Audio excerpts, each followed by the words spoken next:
Yes बेटा, class twelfth business studies, everybody know that जो video देख रही है। सिर्फ बेटा ये इंट्रोडक्शन क्लास है और इंट्रोडक्शन सेम वैसा ही है जैसे और सब्जेक्ट्स में हुआ था। बस कुछ ऐसी बातें बतानी हैं जो अभी हम जितना भी इस वर्चुअल क्लास के थ्रू समझेंगे वही बतानी है। देखो, क्लास की फीलिंग तो आ सकती ही नहीं है फेस टू फेस, और ऊपर से ये थ्योरी सब्जेक्ट है। मेरी रिक्वेस्ट है कि वीडियो को बिल्कुल स्किप मत करना और ना ही स्पीड में देखना। देखो यार, एक बात बताऊँ मैं, जो इंसान अच्छे काम में चालाकी करता है ना, वो कभी सफल नहीं हो पाता। अच्छा काम जैसे पढ़ाई करना, राइट, ये अच्छा काम ही है। तो कोई ऐसे मत करना कि बाद में देख ली। अच्छा, ये इंट्रोडक्शन अभी है, बाकी सब क्लासेस आपको ऐप पे आएंगी, जो भी आप जिस नेम से रजिस्टर्ड हो सिर्फ वही देख पाएंगे, राइट। तो हम स्टार्ट करते हैं। इंट्रोडक्शन में क्या करना है और क्या क्या चीज़ें होनी चाहिए, आपके पास सिर्फ और सिर्फ नोटबुक होनी चाहिए, बाकी कुछ भी नहीं चाहिए। सब कुछ आपको मिल जाएगा इंस्टीट्यूट से ही। वेल, मैं बता दूं, बिजनेस स्टडीज़ में दो बुक्स है, पार्ट ए और पार्ट बी। तो ये बुक वन, बुक टू। आप बिल्कुल ऐसा मानना कि आपको कुछ नहीं आता, सर हमें ना 11th की बिजनेस स्टडीज़ याद नहीं है, भूल गए। जिनको याद नहीं है और भूल गए वो सबसे अच्छे इंसान है। बिल्कुल फ्रेश पढ़ना, सब समझ आ जाएगा। कोई मुझे ज़रूरत नहीं है कि आपको आता है या नहीं आता, ठीक है। मैं आपको इंट्रोडक्शन दे रहा हूँ, as it is copy paste आपको भी करना है जो लिखा हुआ है, ठीक है। सर, कुछ बातें और भी है। यस, देखो बेटा, जिस तरह ये नोटिंग वाली बुक जैसे सब नोटिंग होती है, और आपको साथ में एक ड्राइंग बुक रखनी पड़ेगी, ये वाली। इस ड्राइंग बुक में क्या होगा, सिर्फ फ्लो चार्ट्स होंगे। ये तो वैसे इकोनॉमिक्स की है, तो आपको ऐसे ही एक ड्राइंग फाइल बनानी है, किसकी, बिजनेस स्टडीज़ की। ये नोटिंग वाली है, ये drawing file. Sir, drawing file में क्या करना है, उसमें सिर्फ सारे चार्ट्स होंगे ताकि हम जल्दी से जल्दी रीड कर पाए एग्ज़ाम टाइम पे। वेल, अब मैं सीधा क्लास स्टार्ट करता हूँ। मुझे मालूम है टाइम वेस्ट बिल्कुल नहीं करना, और वैसे भी वीडियो थ्योरी सब्जेक्ट्स की है, वैसे ही बोर होते हो। बेटा एक बात बताऊँ, जब जीवन में सोच लिया ना कि यार क्लास अटेंड करनी है, तो देखना कभी अच्छाई आ ही नहीं सकती। So feel motivate. पहले तो सही से बैठो, बिल्कुल, हाँ सही से बैठो। हाँ हाँ, आपको भी कह रहा हूँ मैं, राइट। कुछ बच्चे तो नालायक अभी भी नहीं बैठे, कोई नहीं। अब बताता हूँ पार्ट ए, इसके बारे में बिल्कुल नहीं बता रहा। सर ये बता रहे हो अभी से ही, यस। मैं आपको एक बात में बोल के ये आठों के आठों चैप्टर बता देता हूँ। 50 मार्क्स के हैं, ये सारे मार्क्स लिखे हुए हैं। सर बताओ, बता रहा हूँ, आपने कोई काम करना है, यस, उस काम को करने पर पूरा भी हो जाए, उस काम करने पूरा हो जाए मतलब कंट्रोलिंग। काम को करना है मीन्स आपको काम का मैनेजमेंट करना है। मैनेजमेंट से काम पूरा होना चाहिए और सही होना चाहिए, कंट्रोलिंग। चैप्टर के नाम आपको याद करने हैं। सर क्यों, कोई रीज़न? कोई रीज़न नहीं, एक रीज़न है एमसीक्यू। और रीज़न क्या है बता दूंगा बेटा, क्योंकि आपस में इतना इंटरलेशन है, सारे चैप्टर सेम है। सेम मतलब सेम लगेंगे कब, जब आप इस बुक पे आ जाओगे। तो मैं स्टार्ट करता हूँ। नेचर और एंड सिग्निफिकेंस ऑफ मैनेजमेंट। एक बात बोलूँगा, सुनते जाना और कुछ नहीं करना। आपके पास नोटिंग पहले से ही अवेलेबल है, बस स्लाइड दिख रही होगी, स्लाइड देखनी है। आप बताओ, कोई भी बिजनेस करते हो, आपको मैनेजमेंट चाहिए, यस, मैनेजमेंट करना पड़ता है। एक बात बोलो, हर मैनेजमेंट को करने के लिए एक उस काम करने को तरीका होता है, यस। मैनेजमेंट मतलब काम करने का तरीका, यस, काम करने का तरीका, उससे कुछ rules, that is called principle, right. तो आपने कोई काम करना था, उसके लिए मैनेजमेंट तैयार कर लिया और उसके रूल बना लिए। सर एक बार बताओ, रूल बना लिए, अब हमारा जो काम है, हमारा बिजनेस है, क्या वो बाहर से इफेक्ट हो सकता है? हो सकता है, बहुत सारे रीज़न है। टेक्नोलॉजी में भी चेंज आ जाए, पॉलिटिकल इशू आ जाए, नोटबंदी, सुना तो सब कुछ ये सब हमारे बिजनेस को इफ़ेक्ट करते हैं। इसका मतलब बिजनेस एनवायरनमेंट। तो ये तीनों चैप्टर याद करो। पहला चैप्टर है nature and significance of management, दूसरा चैप्टर है प्रिंसिपल ऑफ मैनेजमेंट, तीसरा बिजनेस एनवायरनमेंट। आप पहले चैप्टर में क्या है, किसी से काम कराना, मींस मैनेजमेंट। दूसरा चैप्टर है कराने के तरीके, दैट इज़ कॉल्ड प्रिंसिपल। तीसरा चैप्टर है हमारा बिजनेस बाहर से इफेक्ट कैसे कैसे हो सकता है और कैसे कैसे नहीं, that is called business environment, right. ठीक है सर, आंख बंद करके इस चैप्टर को याद करें। हाँ चलो आंख बंद करो, ठीक है, करो करो। एक ने करी नहीं है, कोई नहीं। जो इंसान सबको धोखा देता है ना, एक दिन उसे बड़ा धोखा मिलता है। सो प्लीज़ आंखें बंद कर लो यार, ठीक है। अब पहला चैप्टर याद करो, क्या लिखा हुआ है, nature and significance of management. Yes, उसके कुछ rules, that is called principle. हमारा बिजनेस बाहर से इफेक्ट होगा नहीं होगा, that is called business environment. ठीक है सर, हमने चेक कर लिया, हमारा बिजनेस बाहर से इफेक्ट नहीं होगा। अब हम अपने बिजनेस में आ गए और अपनी कंपनी में अब काम करने की प्लानिंग कर रहे हैं। हाँ, हम 10,000 यूनिट बनाएंगे, that is called planning. 10,000 unit कैसे बनेगी? एक बंदा परचेज करके लेके आएगा रॉ मटेरियल को, हाँ, दूसरा पर्सन उसको प्रोड्यूस करेगा, that is called production department. तीसरा पर्सन उसको सेल करेगा, सेल्स डिपार्टमेंट। फिर उसको एक बंदा कैश डिपार्टमेंट का होगा, वो कैश लेगा। सो सारे डिपार्टमेंट्स को मतलब बांट देना, सबको पर्टिकुलर काम देने को बोलते हैं ऑर्गेनाइजिंग। ठीक है सर, बांट तो दिया, लेकिन हमारे पास पर्सन है कहाँ? तो पर्सन को ढूंढ के लेकर आएंगे, that is called staffing. Sir staffing का मतलब क्या होता है? आप उस पर्सन को लेके आओगे जिसके लिए आपने जो काम सोच रखा है, right person at right place, that is called staffing. Sir आप एक पर्सन को लेकर आए और उसको ना काम ढंग से नहीं आता, तो हम उसे काम सिखाएंगे, that is called directing. Sir अगर उसे काम ढंग से आता है तो हम उसको मोटिवेट करेंगे और अच्छी तरह काम करे। तो इसमें हम गाइड करते हैं, मोटिवेट करते हैं और इंस्ट्रक्ट करते हैं, राइट। अच्छा सर, आपने काम तो कह दिया ये करने के लिए, वो कर भी रही है, वो कर रहे हैं या नहीं चेक करेंगे ना, दैट इज़ कॉल्ड कंट्रोलिंग। मतलब जैसा हमने सोचा था वैसा हुआ या नहीं, तो इसमें देखते हैं। प्लीज़ 3 चैप्टर मैंने ऊपर याद कराए थे। अब सोचो, बिजनेस एनवायरनमेंट के बाद आपने अब कुछ सोचना है, कितनी यूनिट बनानी है, दैट इज़ कॉल्ड प्लानिंग। किसको किसको कैसी कैसी काम देने हैं, दैट इज़ कॉल्ड ऑर्गेनाइजिंग। जिसको देने हैं स्टाफिंग, उनको सिखाना है डायरेक्टिंग, उन पे ध्यान रखना है कंट्रोलिंग। तो एक बार फर्स्ट टू एट ध्यान से देखो, मेरे साथ पढ़ो, उसके बाद मेमोराइज करो, राइट। पहला वाला था मैनेजमेंट, सिर्फ मैनेजमेंट हो चल जाएगा। दूसरा वाला है प्रिंसिपल ऑफ मैनेजमेंट, ठीक है। तीसरा वाला है बिजनेस एनवायरनमेंट। फोर्थ है प्लानिंग। फिफ्थ है ऑर्गेनाइजिंग। सिक्स्थ है स्टाफिंग। सेवेंथ है डायरेक्टिंग। एट्थ है कंट्रोलिंग। रैंडमली मैं आपसे पूछता हूँ, बताओ किस चैप्टर में क्या था? अब आपको पता होगा। मैं बोलूँगा प्लानिंग में क्या था, 10,000 यूनिट सोची थी। ऑर्गेनाइजिंग में क्या था, काम बांटा था, ठीक है, ग्रुप बनाए थे हमने। इसमें क्या था, जिसको बांटा था वो person, that is called staffing. उनको सिखाया था डायरेक्टिंग। उन पे ध्यान रखा था कंट्रोलिंग। अपने आप इन चैप्टरों को माइंड में रिवाइज करो, तब जाके मैं आगे चलूँगा। Management principle, business environment, planning, organising, staffing, directing, controlling. Please मैं वीडियो को म्यूट कर रहा हूँ, आप प्लीज़ एक बार मन में मेमोराइज कर लो। और कोई डाउट है मुझे व्हाट्सअप कर दो अभी आप। यस बेटा, ये है आपका क्वेश्चन पेपर का डिज़ाइन। बस मैं मोटी मोटी बताऊंगा, टाइम वेस्ट नहीं। 5 पार्ट है, 34 क्वेश्चन हैं। कितने कितने मार्क्स के आते हैं, कितने क्वेश्चन हैं, सब लिखा हुआ है। और जो अब बताऊंगा वो थोड़ा सा उस पर ध्यान देना। 12th का एग्ज़ाम मैक्सिमम केस स्टडीज़ पे होता है। CS फॉर केस स्टडीज़ और DQ फॉर डायरेक्ट क्वेश्चंस, ये सब लिखा हुआ है। डायरेक्ट क्वेश्चन कितने कितने आते हैं और केस स्टडीज़ कैसे कैसे आते हैं। सर ये वेरी कर सकता है, यस। 17 प्लस लिखिए, 18 भी आ सकते हैं, यहाँ पर 2 हो जाएगा।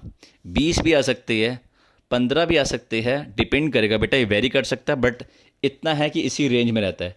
ये मैंने अपने आप नहीं बनाए, ये CBSE का जो लेटेस्ट सैम्पल पेपर है उसमें से देख के लिखा मैंने, करेक्ट। तो मैं इस पर टाइम वेस्ट नहीं कर रहा, डिज़ाइन ऑफ क्वेश्चन पेपर पे। राइट बेटा, अब जो बता रहा हूँ मैं वो इम्पोर्टेंट है। लिखा हुआ है road map of business studies. जैसे ये रोड मैप बना हुआ है, ये पूरे जितने चैप्टर 8 पढ़ाने हैं उसका बना हुआ है। और रोड मैप के लिए आपकी ड्राइंग फाइल में हर चैप्टर का रोड मैप बना होगा। हर चैप्टर मतलब ये तो पूरे 8 चैप्टर का रोड मैप मैंने शॉर्ट में बनाया है, ऐसे ही हर चैप्टर का रोड मैप आपको ड्राइंग फाइल में मिलेगा।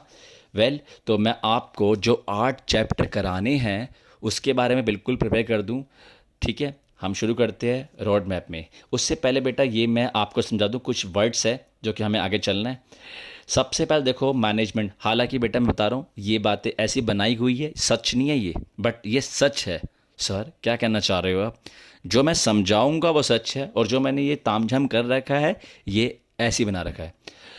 अब मेरी बात सुनना, दूसरों से काम कराना क्या है? मैनेजमेंट। हाँ, तो सर अगर मैंने किसी पर्सन है, जो सपोज लक्ष्य भाई आप ही हो, मैंने आपको काम दिया, 10 घंटे का काम है, लक्ष्य ने उस काम को 1 महीने में करा। माय गॉड, 10 घंटे का काम 1 महीने में करा। तो अभी मैंने कहा था दूसरों से काम करवाना मैनेजमेंट है। तो सर ये तो बहुत गलत बात है। काम जो 10 घंटे का था उसने 30 दिन में करा है, ये कोई मैनेजमेंट हुआ? नहीं। ठीक है, लक्ष्य को मैंने फिर काम दिया और कहा बेटा ये काम करना है, 10,000 में होगा, उसने 1 लाख में करा, क्या ये भी सही बात है? नहीं। तो सर उसने काम बिल्कुल ज़्यादा कॉस्ट में करा है, दिख रहा है साफ साफ। तो दूसरों से काम कराना मैनेजमेंट है। लेकिन अब मैं आपको बताता हूँ क्या है। एक person, suppose man as man T, एक पर्सन जिसकी एज होती है उसके पास एक्सपीरियंस होता है मोर देन 1 पर्सन, टी मतलब टास्क। एक पर्सन अपने एक्सपीरियंस के बेस पे एक से ज़्यादा पर्सन से काम करा ले, टास्क करा ले, उसे बोलते हैं मैनेजमेंट। तो दूसरों से काम कराना ही मैनेजमेंट है, लेकिन वो काम इफ़ेक्टिव होना चाहिए, मतलब कम टाइम पे होना चाहिए, और एफिशिएंट होना चाहिए, मतलब कम कॉस्ट पे होना चाहिए, ताकि ज़्यादा से ज़्यादा आउटपुट भी आ जाए। राइट। तो सर अगर ये वर्ड नहीं है तो डेफिनेशन हो जाएगी ट्रेडिशनल। अगर ये दोनों वर्ड आ गए हैं तो ये हो जाएगी मॉडर्न। आप इसके बारे में बिल्कुल मत सोचो, जो हमारी नेक्स्ट क्लास है वो इसी पे ही है। जस्ट मैं आपको बता रहा हूँ कि दूसरों से काम कराना ही क्या है? मैनेजमेंट। ठीक है। 5M सर ये क्यों बता रहे हो? ऐसी नॉलेज के लिए, और MCQ में आ जाएगा। सर एक बात बोलूँ, अगर आपका डेस्कटॉप, लैपटॉप जो ही मोबाइल है, डिवाइस है, पेन है, रजिस्टर्स है, ये सब कुछ है आपके पास, आपके मेल पे सारी वीडियोस आ चुकी है, यूट्यूब पे, आप ही नहीं हो, क्या ये वीडियो का कोई वजूद है? नो, दैट इज़ कॉल, ये सारे पैसिव है। इसको एक्टिव करने के लिए एक इंसान यानी मैन पावर की ज़रूरत होती है। सर 5M में पहला M man, money, material, machinery, ये काफ़ी बुक में ना अलग अलग लिखा हुआ है। कुछ मेथड्स लिखते हैं, कुछ मिशन लिखते हैं, कुछ मैनेजमेंट लिखते हैं। मैं आपको बता देता हूँ सिंपल। मनी, पैसा है तो मटेरियल लाओगे। हाँ, अब मटेरियल मतलब गुड्स बनते किससे है? मशीनरी से। ठीक है, कुछ काम करने का तरीका होगा, हाँ, मेथड से। कौन करेगा? इंसान। अगर पैसा है, मनी, तो मटेरियल भी है, हाँ, मशीन भी है, हाँ, मेथड भी होगा, हाँ, कौन करेगा? मैन। राइट। तो 5M है, तो these are the passive and ये क्या है? एक्टिव। समझ आ गए? जस्ट फॉर नॉलेज था, पता होना चाहिए। यस सर, दूसरों से काम कराना मैनेजमेंट है, लेकिन वो काम ई हो, इफेक्टिव भी हो, एफिशिएंट भी हो। और 5M के बारे में पता लग गया? यस बेटा, अब ये जो 8 चैप्टर है उसके बारे में बता रहा हूँ। पहला, नेचर एंड सिग्निफिकेंट मैनेजमेंट। इसमें है क्या? दूसरों से काम कराना ही मैनेजमेंट है। अब क्वेश्चन ये है, मैनेजमेंट है क्या, उसके क्या कैरेक्टरिस्टिक्स है, मैनेजमेंट के क्या ऑब्जेक्टिव होंगे, ठीक है, क्या फंक्शन है उसके, क्या लेवल है, क्या नेचर है। राइट। ऐसी कोऑर्डिनेशन। ठीक है, मैनेजमेंट करना है तो सर मैनेजमेंट के लिए कोऑर्डिनेशन होना चाहिए। आज के टाइम पे यही चीज़ तो मिसिंग है, आपस में तालमेल ही नहीं, तो खुश कैसे रह सकता है यार? तो कोऑर्डिनेशन क्या है? तालमेल बिठा के रखना फर्म में। तो इसमें सिर्फ मैनेजमेंट है, ये जब पढ़ेंगे तब बताऊंगा। तो बेसिकली दूसरों से काम कराना मैनेजमेंट है। मैनेजमेंट है क्या, उसके बारे में पढ़ना में। प्रिंसिपल में क्या है? Way to do work in best possible manner. इसमें काफ़ी सारे प्रिंसिपल्स होंगे फ्यूल के और टेलरिंग में के, हम वो पढ़ेंगे, राइट। जैसे मैंने समझा दिया था। बिजनेस एनवायरनमेंट, इसमें हम कंसीडर करते हैं फैक्टर्स। फैक्टर्स है इंटरनल फैक्टर्स, ये जो हमारी फर्म के अंदर होते हैं, और ये एक्सटर्नल फैक्टर। जैसे सपोज आपकी फ्रेंड ने या आपके दोस्त ने आपको दुख दिया, तो वो आपको ही दुख दिया, यस, तो ये वो आप ही को देने के लिए आया था, yes, that is called direct effect. अभी हमारे देश में एक बीमारी चल रही है, कोरोना वायरस, वो क्या आप ही के लिए आई है? नहीं, वो, लेकिन वो आपको इफेक्ट कर सकती है ना, यस, इनडायरेक्टली इफेक्ट कर सकती है। सर समझ नहीं आया, मैं फिर समझाता हूँ। एक सप्लायर ने दूसरे सप्लायर को गुड्स ट्रांसफ़र नहीं करे, रॉ मटेरियल ट्रांसफ़र नहीं करा, उसका गुड्स बन नहीं पाए, तो वो बिजनेस को डायरेक्ट इफेक्ट हुआ। मोदी जी जीएसटी लाए, काम में थोड़ी परेशानी आई थी, क्या सिर्फ वो आपके लिए लाए? नहीं, लेकिन आप उससे इफेक्ट हुए, यस, इनडायरेक्टली। टेक्नोलॉजी आ गई, टेक्नोलॉजी अगर आपके बिजनेस को इफेक्ट करती है तो वो भी क्या रहेगा? इनडायरेक्टली, क्योंकि ये आपके लिए नहीं आए थे ना। तो बेसिकली बिजनेस एनवायरनमेंट में फैक्टर्स पढ़ेंगे। सर ये क्या साइड में? पॉलिसी, ये है LPG, liberalisation, privatisation and globalisation, ये हमने पहले पढ़ा हुआ है 10th-11th में, यहाँ फिर से पढ़ेंगे, राइट। तो इस चैप्टर में ये है। तो इसमें फर्स्ट में क्या है? दूसरों से काम कराना, फर्स्ट चैप्टर। सेकेंड चैप्टर में काम कैसे करेंगे, कुछ प्रिंसिपल्स होते हैं, राइट। इसमें क्या है? हम फैक्टर को कंसिडर करेंगे और पॉलिसी है, ठीक है। 3 चैप्टर में यही है बेटा। बहुत मज़ा आएगा जब हम आगे पढ़ेंगे, राइट। मैनेजमेंट पढ़ लिया, आप बताना मत। अभी जितने चैप्टर आएंगे ना, प्लानिंग से लेके कंट्रोलिंग तक, ये मैनेजमेंट के बच्चे हैं, मतलब मैनेजमेंट का फंक्शन है। ये पहला बेबी है मैनेजमेंट का। प्लानिंग में यही तो सोचते हैं, क्या हम कहाँ हैं और कहाँ जाना चाहते हैं। एक बात बोलूँ, अभी अपनी लाइफ में सोचना, आप कहाँ हो और कहाँ जाना चाहते हो। जहाँ जाना चाहते हो वहाँ तो जा नहीं रहे, उल्टा कहीं और जा रहे हो आप। प्लीज़ बेटा वापस आ जाओ। वैसे ही आपका इतना टाइम वेस्ट हो चुका है इनडायरेक्टली। सो मैं चाहता हूँ क्या, आप अपना फोकस रखो, कहीं और मत भटको। समझने वाले समझ जाते हैं मैं क्या कहने की कोशिश कर रहा था। Well, planning seek to bridge this gap, ये है प्लानिंग, राइट। हम जहाँ हैं और हमें जहाँ पहुँचना है, and that is called planning. तो deciding in advance what to do and how to do it, planning में ये पढ़ेंगे। ऑर्गेनाइज में क्या होता है, वही बताया था, process of defining and grouping. पहले हमने डिफाइन कर दिया, अच्छा भाई तो प्रोडक्शन का है, जितने प्रोडक्शन वाले हैं उनको इकट्ठा कर दो। तो हमने एक एक ग्रुप बना दिया, प्रोडक्शन वाला, परचेज डिपार्टमेंट, सेल डिपार्टमेंट, ये बना दिए।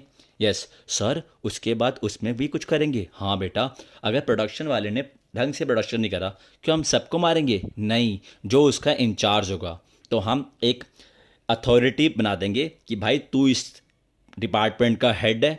तो देखो, डिफाइनिंग एंड ग्रुपिंग और establishing the authority relationship. Example दे रखी मैंने, purchase department, production, HR. Sir HR क्या है? ये ह्यूमन रिसोर्स मैनेजमेंट, जो एम्प्लॉयज़ को देखता है।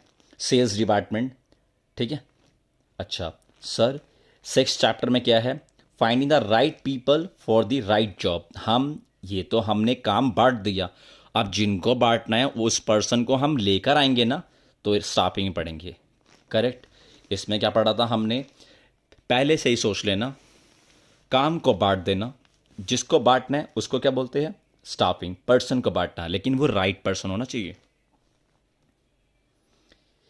यस बेटा, डायरेक्टिंग में क्या होगा, हमने राइट पर्सन को लेकर आ गए, लेकिन उसे कुछ काम नहीं आता, तो हम उसे काम की इंस्ट्रक्शन देंगे, गाइडिंग देंगे, मोटिवेट करेंगे और सुपरवाइजिंग करेंगे। हाँ वो काम करने कर रहा, तो ये क्या है? सबऑर्डिनेट को देंगे हम काम, मतलब अपने एम्प्लॉयज़ को। किसने दिया है? सुपीरियर ने। लेकिन काम कैसा होना चाहिए? द बेस्ट पॉसिबल मैनर में होना चाहिए, correct. Controlling, process of comparing. Sir controlling में हुआ क्या? हम बोलते नहीं है, यार मैंने सोचा तो ये था लेकिन हो ये गया। वो इसलिए हो जाता है क्योंकि आपने पहले से सोच रखा है। तो सर सोचना नहीं चाहिए भाई, अच्छे काम के लिए सोचो ना। अच्छा, फिर से सुन लो। Process of comparing actual performance with standard, मतलब जो सोचा था। जैसे एग्जांपल देखो, हम 10 घंटे पढ़ेंगे, हुआ क्या, 3 घंटे पढ़े थे। कंपैरिजन क्या हुआ, 10 घंटे वर्सेस 3 घंटे, ये स्टैंडर्ड था, सोचा हुआ था, एक्चुअल में कमी पड़ती है। डेविएशन, कितने का फ़र्क आया, 7 घंटे का। एनालिस करना, क्यों आया, क्यों नहीं पढ़ पाए, सर उसने ना मुझे ब्लॉक कर दिया था, अनफॉलो कर दिया था। और पेरेंट्स चिल्ला रहे थे हम पे। भाई पेरेंट्स चिल्लाते नहीं हैं, पेरेंट्स आपको बताते हैं कि बेटा ये कर ले। सर आप नहीं समझोगे, अरे भाई कुछ नहीं, सब सही हो जाएगा। तो आपने ये फ़र्क जाना है कि 7 घंटे पढ़ाई क्यों नहीं हुई। करेक्टिव एक्शन, जितने जहाँ जहाँ आप ब्लॉक हुए ना, सारी सोशल मीडिया आप डिलीट कर दो और डू स्टडी वेल। अगर आप ढंग से पढ़ोगे तो पेरेंट्स कुछ नहीं कहेंगे। बच्चे कह रहे हैं सर हम ढंग से पढ़ते हैं तो भी पेरेंट्स को लगता है ड्रामा कर रही है। हाँ बेटा कोई नहीं, उनका हक है। दरअसल बताऊँ क्या है, वो भी डांट खाते आए होंगे पेरेंट्स से अपने। तो बेटा ये हमारे देश की प्रथा है, ऐसे फॉलो होगी। आप भी जब शादी करोगे, गलतियाँ करोगे, गलती मतलब बच्चे करोगे, तो आप भी अपने बच्चों को सुनाओगे अपने।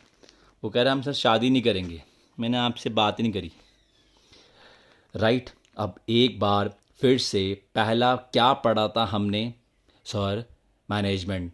उसमें क्या पढ़ा था, अब हम रिवाइज करेंगे। उसमें क्या पढ़ा था हमने, दूसरों से काम कराना। उसके बाद अगर जिसको साथ साथ पढ़ना है साथ साथ पढ़ सकता है। उसके बाद प्रिंसिपल पढ़ा था। प्रिंसिपल में क्या है, काम करने का तरीका, 2 पर्सन है, टेलर और फ्यूल, ठीक है। उसके बाद बिजनेस एनवायरनमेंट, उसमें थे फैक्टर्स इंटरनल और एक्सटर्नल। इंटरनल आपको डायरेक्टली इफेक्ट करती है और एक्सटर्नल इनडायरेक्टली। उसके बाद प्लानिंग, डिसाइडिंग इन एडवांस कि हम जहाँ हैं और जहाँ पहुँचना चाहते हैं। ऑर्गेनाइजिंग में हम ग्रुपिंग करते हैं, ठीक है। उसके बाद हम एक स्टैब्लिशिंग करते हैं अथॉरिटी। नेक्स्ट उसके बाद हम स्टाफिंग करते हैं, उसमें राइट पीपल को राइट प्लेस देते हैं, मतलब राइट जॉब देते हैं। सर अगर उसे काम ढंग से नहीं आ रहा तो चैप्टर आता है डायरेक्टिंग, उसे काम सिखाते हैं और उसे मोटिवेट भी करते हैं। कंट्रोलिंग में हम चेक करते हैं कि क्या रीज़न है काम हुआ और काम नहीं हुआ। तो बेटा ये थी आपकी इंट्रोडक्शन क्लास, और अगला हमारी जो क्लास है वो इस पे है, फर्स्ट चैप्टर, ठीक है। तो हम यहाँ स्टार्ट करेंगे ऐप पर। Till then bye bye, and this is all about बेटा, गॉड ब्लेस यू।